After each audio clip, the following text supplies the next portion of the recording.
Hello guys, what's up? So let's talk about ramping sets and why I really like ramping sets. So the first thing why I like ramping sets is actually adding a non-fatiguing volume. So this is the thing that a lot of people don't really understand, that there isn't a certain cutoff point where you are starting to get gains and where you're not getting gains. You know, Chaim Testy people, Mike Menzer people, and Dorian Hayes people actually believe that you really like, if you're not hitting failure, you're not actually growing, which is not true. You are growing like 5, 6, 7 reps from failure. So for example, the simplest thing to like prove here would be like for beginners, if they don't even never train, or if you, for example, personally didn't train for I don't know how many months, when you start training, you don't even have to go to failure, you will start growing and gaining strength. How is that possible if you really need to go to failure to actually progress? So obviously you don't have to go to failure. And this is why ramping sets are really good, because you're actually adding more volume, which is good for muscle building, and with that you can actually also practice the technique, which is like the next thing that I wanted to talk about.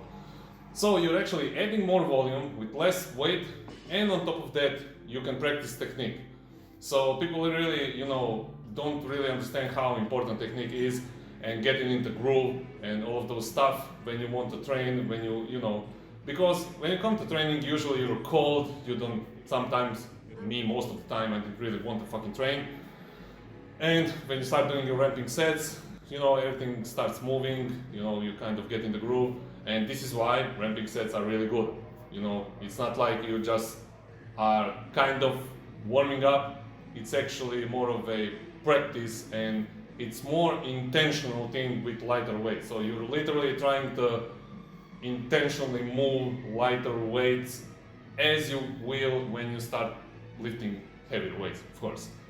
So also another thing why ramping sets are really good, which I also always tell to my clients, is to practice new cues. So for example, if you find out about new cue or technique cue, for example, push your hips back or forward, or knees forward, or start to push up your chest, straighten your chest, anything.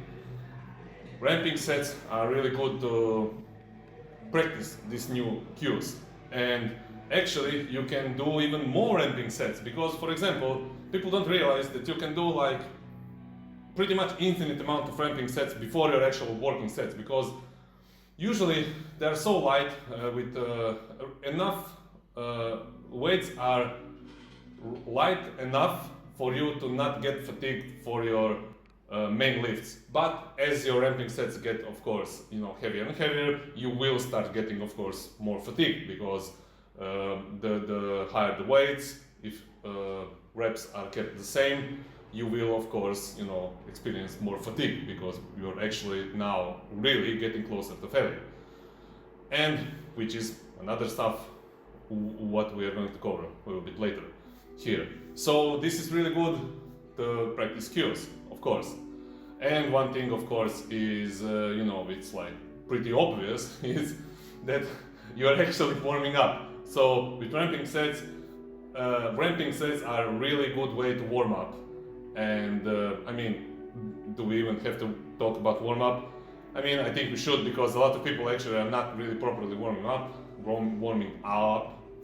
And you obviously warm up your joints, all kinds of fluids and blood is entering your joints and your muscles. Of course, you're getting slight pump in your muscles, and you start actually to feel your muscles if they're working or not, So another thing is, which is kind of tied to technique, you are really getting in the groove of technique. For example, this is like really good for bench.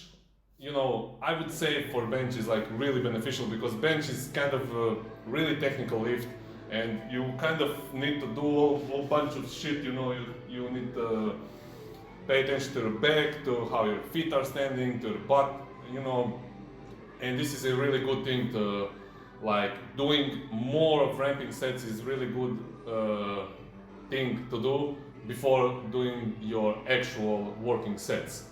So, all of this stuff are kind of combined into one thing, and in practice, what you're actually just doing is you are keeping the reps the same, or very minimal slight variation. You're for example, you're doing 4 to 6 reps while you're ascending in weight. And I mean, doing ramping sets is like pretty simple stuff, you know.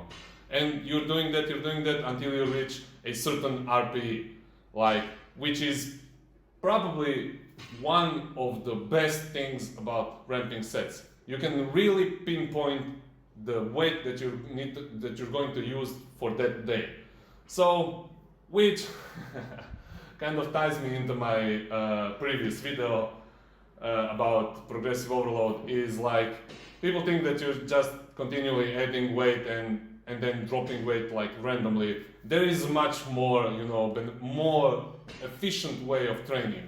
So your performance will vary, whether you like it or not, from day to day and from week to week, and, you know, based on a lot of outside of the gym factors and inside of the gym factors. This is why you have RPEs, you know, or relative intensity factor. Because absolute intensity, just the weight on the bar, you really cannot do much about it, you know. Because you're as strong as you are, and that's it, you know. You cannot lift more weight than you can. You cannot intentionally put weight on the bar and expect that you're going to progress like that, because it's fucking dumb. So this is why relative intensity is key. And when you are doing ramping sets, you can actually, you know, feel literally how far away from failure you are while you're doing ramping sets, because you are jumping in smaller increments and you're getting closer to your target, and then you start doing your back-off sets, like back-off sets or like straight sets after that, and that's it. You know, it's like super beneficial tool for you to use in your training. And yeah, I guess, I mean, if you haven't been using it so far in your training, you should. So just a few suggestions how to use it in your training. Of course, when you're doing your main lift, for example, you're doing squat for the first exercise in your training, you're doing squats. Of course, you start with the bar, and then it depends on how strong you are. Of course, if you're stronger, you will start with, for example, 1 plate, and then 1.5 plate, and then 2 plates, and then 3 plates, and then 2.5 plates, then 3 plates, and then 3.5 plates, and then 4 plates, and you know, you're just progressing towards your, let's say, your top set of the day. Whether your top set is like RP 6 or RP 7. Yes, your top set for the day can be RP 6, you know. You cannot just go balls out every day. So, in this way, you know, obviously for bigger exercises, you know, it's like super beneficial. But what do you do with like small exercises, like in isolations, or, you know, barbell curls, or triceps extensions, and all of those stuff? So in this way, you are using basically your ramping sets more in terms like acclimation sets. You cannot really call them ramping sets. I mean, you are literally ramping in weight, but the only reason why you're doing more additional sets before your actual working sets on your barbell curl, for example, or on your, you know, triceps extension, or rear delt flies, or lateral rises, or, you know, chest flies, is basically also to get you kind of in the groove and not to actually tear something or sprain or strain something, you know. Me personally, for example, my right biceps can sometimes, you know, butt me a little bit when I start doing barbell curls or dumbbell curls, because they are slightly heavier than other exercises. But usually, you know, it's my right biceps, so it's like really beneficial to kind of do few lighter sets before it, which is essentially warm up. And, you know, it is just how it is. And yeah, it's like a really cool tool. It's basically a warm-up, but a little bit more advanced and a little bit more refined. Essentially a warm-up. And yeah, I mean, use it in your workout, and check out my website, contact me if you want, and I guess I'll see you guys in the next video. So bye, peace out.